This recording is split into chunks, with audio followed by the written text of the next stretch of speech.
నమస్తే అండి. నా పేరు కనకాల పద్మనాభం. నేను చిన్న విషయం మాట్లాడడానికి వచ్చాను. ప్రస్తుతం మన సమాజంలో వీధి కుక్కల సమస్య రోజు రోజుకి బాగా పెరిగిపోతుంది.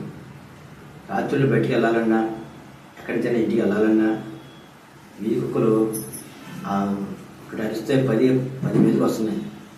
దానివల్ల నియంత్రణ కోల్పోతున్నాం. అది కుక్కలు అరిచినప్పుడు మనం ఎక్కడికి వెళ్తున్నామో, ఎలా పరిగెడుతున్నామో కూడా అర్థం కావట్లేదు. ఈ ప్రభుత్వం కొంచెం ముందు చూపుతో బాగానే చేస్తుంది, కానీ కొన్ని ఏదో ఆపరేషన్ చేయడం, లేకపోతే ఇంజక్షన్ చేయడం చేస్తున్నారు. కానీ అది కాకుండా కుక్కలు పెరగకుండా చేస్తే ఎలా ఉంటుంది? కుక్కలు పెరగకుండా ఈ నెల చేసేవారు. కుక్కలు తీసుకెళ్ళి ఎక్కడో వదిలేసి అవన్నీ కంట్రోల్ చేసేవారు.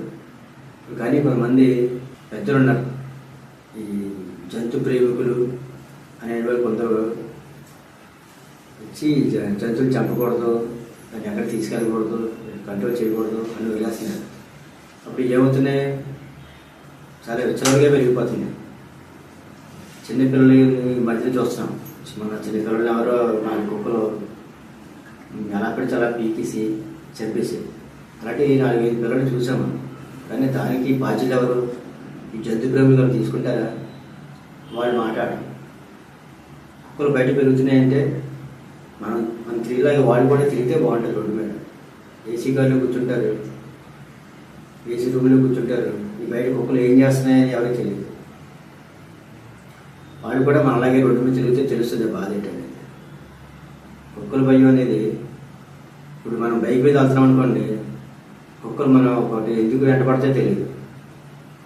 అవి కాలు పెట్టుకుంటాయి, లేకపోతే బండి అడ్డంగా పడతాయి. మనం అవి బయటికి మన మీదకి తరుముకు వస్తుంటాయి. అవి మన మీద వచ్చినప్పుడు మనం ఇటు వెళ్తున్నామో తెలియదు. ఒక్కొక్కరు ఏం చేస్తున్నారు? డివైడర్ని గుద్దుకుంటున్నారు, పడిపోతున్నారు. అది ఎదుటివాళ్ళు ఎవరో వస్తారు, వాళ్ళని గుద్దుకొని పడిపోతున్నారు.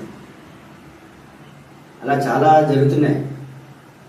కానీ దాన్ని కంట్రోల్ చేయాలంటే ప్రభుత్వం వారు కొంచెం గట్టిగా చర్య తీసుకొని ఇంజక్షన్ చేయడం కాదు. పూర్వం తీసుకెళ్ళేవారు, ఏదో కుక్కల బండి వచ్చింది, కుక్కలు తీసుకెళ్తున్నారు అని.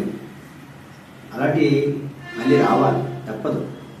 ఎందుకంటే మధ్యన చిన్నపిల్లలు కూడా ఈ మధ్య చాలా చోట్ల చూస్తుంది. నేను చూశాను, ఆ పిల్లల మీదకి పరిగెట్టుకు వస్తుంటే. ఈ మధ్యన మన రాజమండ్రి రైల్వే స్టేషన్లోనూ కుక్కలు అక్కడ తిరగడం, అక్కడే పడుకోవడం, ఎవరన్నా ప్రయాణికులు వస్తుంటే వాళ్ళ మీద తిరగబడడం జరుగుతుందంట. అవి ఏదో బయటకు వచ్చినప్పటికీ ఈ మధ్యన మళ్ళీ రైల్వే స్టేషన్లో కొంతమంది వెళ్ళి పట్టుకుంటున్నారట. తీసుకెళ్ళిపోయి వేరే షెల్టర్లో వదిలేస్తున్నారు, ఎక్కడో వదిలేస్తున్నారు. అలాగే టౌన్లో ఉన్న ప్రతి కుక్కలు, వీధి కుక్కల్లోనూ తీసుకెళ్ళి ఈ రైల్వే స్టేషన్లోనూ, బస్ స్టాండ్లోనూ లేకుండా ఈ వీధులు మరీ దారుణంగా ఉంటున్నాయి. ఒకటి అరిసింది అనుకోండి, 10-15 కుక్కలు మీదకి వచ్చేస్తున్నాయి. ఆ కుక్కలు చూస్తేనే ఎక్కడో అడవిలో పురుగు చూసినట్టు కుక్కలు చూస్తుంటేనే భయం పడుతుంది. అవి ఎలాగ మీదకి వస్తున్నాయో తెలియట్లేదు. ఈ కుక్కలను కూడా తీసుకెళ్ళి వాళ్ళని ప్రభుత్వం తీసిన షట్టర్లో వదిలేస్తే అది జనానికి చాలా ఉపయోగకరంగా ఉంటుంది. ఈ చిన్న చిన్న ఊళ్ళోనూ లేకపోతే పట్టణాలు కూడా జరిగే బాధలు ఇవి. అలాగే ఈ ఇంజక్షన్ చేయడం, తీసుకెళ్ళడం, మరి కుక్కల్ని మన అన్నారు కుక్కలు ఇంజక్షన్ చేస్తున్నారంటే ఇంకా మళ్ళీ పిల్లలు పట్టవాలి. 100 మందిలో 10 కుక్కలు ఊరుకునే మీద కుక్కలను తాకుండా అలుచుడికి వాళ్ళకి దొరకట్లేదు. ఇవన్నీ మళ్ళీ మామూలే. ప్రస్తుతం మా ఇంటి దగ్గరే 2 కుక్కలు మళ్ళీ ఈ మధ్యన పిల్లలు పుట్టి మళ్ళీ ఆ 2 కుక్కలు 10 కుక్కలు తయారైపోతున్నాయి.